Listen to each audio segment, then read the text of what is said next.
د میدان وردګو اطلاعات او کلتور ریاست مجاهد موزیم ته د هغه فدایي موټر بم نمونه وسپارل شوه چې د تیر اشغال پر وړاندې ترسره شوی و. په یاده غونډه کې چې د فدایانو وارثانو او کورنیو هم ګډون درلود، مسؤلینو وویل همدا شهیدان دي چې نن د امن په فضا کې د اسلامي نظام تر چتر لاندې ژوند تیروو. دوی د فدایانو، شهیدانو او جهادي اثارو ساتنه د راتلونکو نسلونو لپاره اړینه وبلله. نو دغه یو استشهادي موټر بم چې هغه د سید آباد د ولسوالۍ دغه موټر بم وسه، نو چې تقریبا دغه په کوم کال و، نو دا د امریکا لپاره وروسته دغه د 11 د سپتمبر نه و چې دوامه واقعیت دوی خپل اعلان وکړ چې دغه د سید آباد موټر بم و. موزیم چې هدف دا و چې کله دلته رالو موږ اوس موږ د خپلو مجاهدینو هغه وسلې چې دوی د روسانو د امریکایانو په مقابل کې کارولې، او الله پاک جل جلاله د هغو وسلو په هغه بایسته باندې شکست هم ورکولو.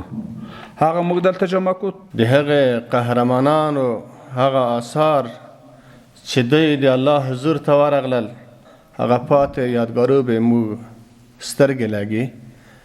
د فدایانو او شهیدانو کورنۍ غړي د اطلاعات او کلتور ریاست څخه خوښي څرګندوي چې د اشغال پر وړاندې ترسره شوي جهاد او شهیدانو د کارنامه او آثارو ثبت لپاره مجاهد موزیم جوړ کړی دی.